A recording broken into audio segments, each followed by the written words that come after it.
നമസ്കാരം. സമഗ്രയിലേക്ക് സ്വാഗതം. കരിവള്ളൂർ പലിയേരിക്കൊവ്വലിലെ വനിതാ civil police officer P Divyasree കൊല്ലപ്പെട്ടതിന്റെ നടുക്കം വിട്ടുമാറാതെ കരിവള്ളൂർ ഗ്രാമം.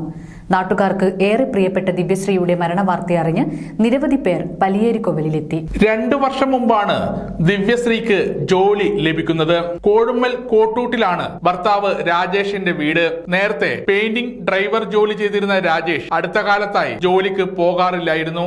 ദിവ്യശ്രീയുടെ അമ്മ പാറുവിന്റെ മരണശേഷമാണ് ഡെപ്യൂട്ടേഷനിൽ ചന്തേര പോലീസ് സ്റ്റേഷനിൽ ജോലിക്കെത്തിയത്. 2 ആഴ്ച മുമ്പ് തിരികെ മാങ്ങാട്ടുപറമ്പിലേക്ക് പോകുകയും ചെയ്തു. സ്വത്ത് സംബന്ധിച്ചും രാജേഷ് നിരന്തരം പ്രശ്നങ്ങൾ ഉണ്ടാക്കിയിരുന്നു എന്ന് പരാതിയുണ്ട്. ഉപദ്രവം തുടർന്നതോടെ ദിവ്യശ്രീ കുടുംബ കോടതിയിൽ വിവാഹമോചനത്തിനായി കേസ് കൊടുക്കുകയായിരുന്നു. വെള്ളിയാഴ്ച ദിവ്യശ്രീക്ക് ശബരിമല ഡ്യൂട്ടിക്കായി പോകേണ്ടതായിരുന്നു. രാത്രി 7-ന് റെയിൽവേ സ്റ്റേഷനിലേക്ക് പോകാൻ ഓട്ടോ ഏൽപ്പിച്ചിരുന്നു. മകൻ ആശിഷ് കളിക്കാൻ പോയ സമയത്താണ് രാജേഷ് വീട്ടിലെത്തിയത്. ദിവ്യശ്രീയും അച്ഛൻ വാസുവും മാത്രമേ വീട്ടിലുണ്ടായിരുന്നുള്ളൂ. ഇവരുടെ നിലവിളി കേട്ട് സമീപവാസികൾ ഓടിയെത്തുമ്പോഴേക്കും കയ്യിൽ വടിവാളുമായി നിൽക്കുന്ന രാജേഷിനെയാണ് കണ്ടത്. ഗേറ്റിന് സമീപം ദിവ്യശ്രീ വീണ് കിടപ്പുണ്ടായിരുന്നു. വെട്ടേറ്റ് പുറത്തേക്കോടിയ ദിവ്യശ്രീയെ 30 മീറ്റർ അകലെയുള്ള ഗേറ്റിന് സമീപത്തെത്തിയപ്പോൾ രാജേഷ് വീണ്ടും വെട്ടുകയായിരുന്നു. ഇതിനുശേഷം രാജേഷ് ബൈക്ക് ഉപേക്ഷിച്ച് ഓടി രക്ഷപ്പെട്ടു. വാസുവിനും സാരമായ പരിക്കേറ്റിട്ടുണ്ട്. രാജേഷിനെ പിടികൂടാൻ ഉടൻ തന്നെ പോലീസ് പരിശോധന നടത്തി.